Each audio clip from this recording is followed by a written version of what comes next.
Bienvenidos a este Breaking News de CNN Chile. Escuchamos al futuro ministro de Hacienda, Mario Marcel, después de una reunión que ha sido parte de las bilaterales con el ministro en ejercicio de Hacienda, Rodrigo Cerda. Escuchemos.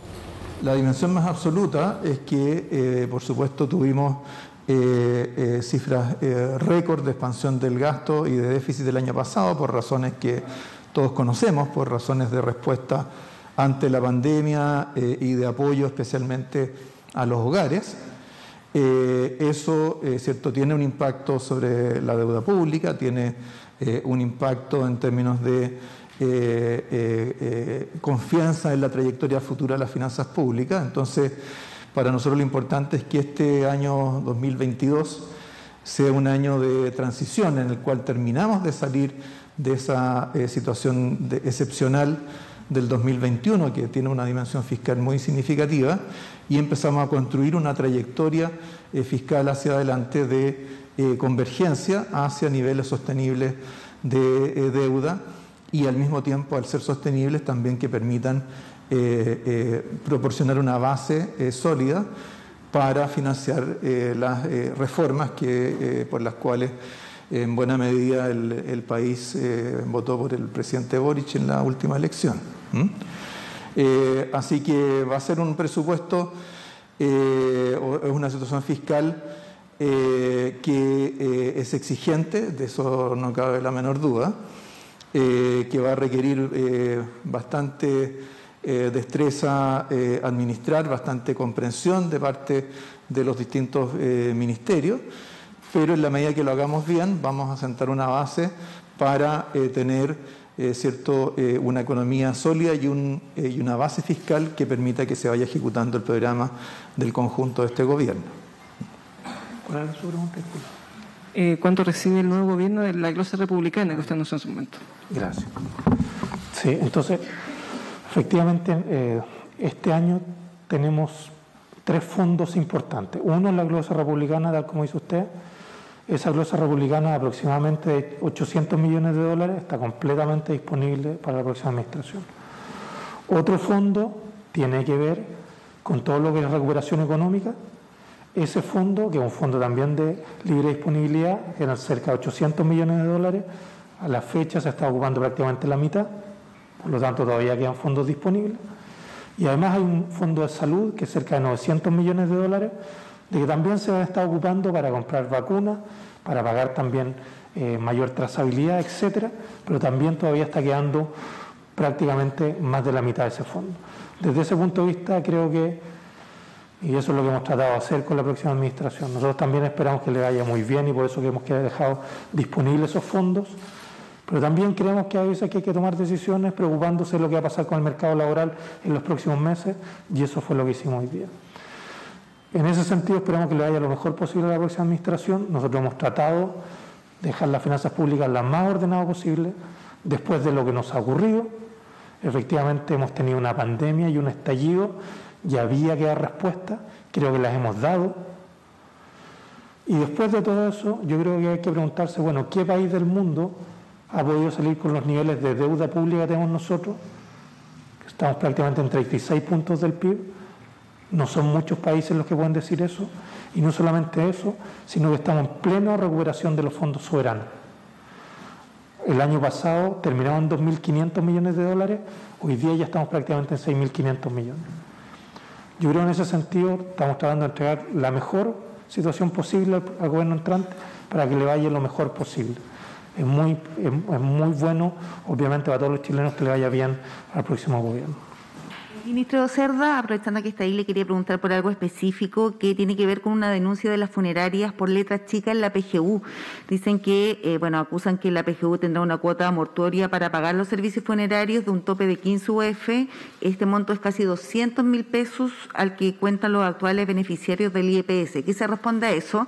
Y al futuro ministro le quería preguntar por el quinto retiro, este proyecto que se puede impulsar en el Congreso Nacional. ¿Qué se va a hacer para frenar, para que no avance este proyecto? Se lo pregunto en el sentido de ayudas económicas a las familias, porque se habla de la reforma a las pensiones, pero esto igual va a tomar más tiempo. Bien, entonces efectivamente lo que hace el proyecto de ley PGU es que estandariza, ¿no es cierto?, para todas las personas a los mismos niveles de beneficio. Eso incluyó el hecho, al parecer el hecho de la cuota mortoria, y habría generado un impacto sobre las personas que están hoy día en el IPS.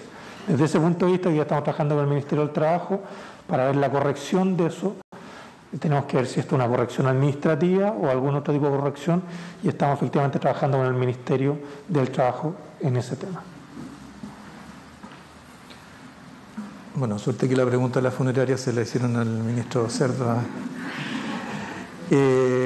Respecto del quinto retiro, yo creo que el presidente Boric ha sido bastante claro, bastante taxativo, en el sentido de que es una iniciativa que no está en el programa de gobierno y no va a contar con su respaldo. Eso respecto a la primera parte de su pregunta. La segunda parte de su pregunta, que yo no vincularía al quinto retiro, sino que a cuáles son las necesidades del país en esta etapa, es que el gobierno tiene definido como una de sus tareas prioritarias elaborar y poner en marcha un programa de estabilización que ayude a completar la salida de la crisis que afectó a Chile, así como a muchos otros países. La salida de esa crisis implica, o sea, plantearse apoyar la salida de esa crisis, implica referirse al menos a 3 o 4 cosas. Primero, al empleo, ¿no? Porque el empleo, ¿cierto?, se ha recuperado con menos vigor que la actividad. La actividad económica hoy día está significativamente por encima de los niveles que tenía antes de marzo del 2020, pero el empleo todavía está algunos miles de empleos por debajo de lo que había en esa oportunidad. De tal manera que tenemos ahí un primer desafío, que es un desafío que hay que abordar tanto del lado de la oferta como de la demanda de trabajo. En segundo lugar, hay un desafío en términos de los sectores que han ido quedando más rezagados en el proceso de recuperación. Sectores que fundamentalmente se concentran en el área de servicios y que tiene que ver con que se trata de actividades que continúan o han estado durante más tiempo afectadas por restricciones a la movilidad. En tercer lugar, hay un desafío en términos de apoyo a que las pymes puedan también participar adecuadamente de este proceso de recuperación. Y en esto hay que distinguir entre pymes que pudieron acceder a algunos apoyos durante la crisis, particularmente a créditos con garantía FOGAPE, de aquellas que no lo pudieron hacer por su menor tamaño, por distinto grado de bancarización, etc. Y por último, una cuarta dimensión tiene que ver con los niveles de endeudamiento con que algunos sectores pueden salir de esta crisis. En eso es importante no quedarse solo en los agregados o en los promedios, porque tenemos sectores de la población o sectores de las empresas que tanto ahora como en los próximos meses pueden empezar a enfrentar un problema de sobreendeudamiento mayor y al cual es importante adelantarse. Entonces son esas 4 dimensiones que deberían ser parte de nuestro programa, nuestra agenda de estabilización y que se dará a conocer en mayor detalle al inicio, los primeros días de la próxima administración. Ministro Marcel, mi pregunta va más orientada a los mercados internacionales y el precio del crudo. Para el siguiente gobierno, ¿hay algún plan respecto a si la situación en Ucrania empeora y cómo esto podría afectar a Chile?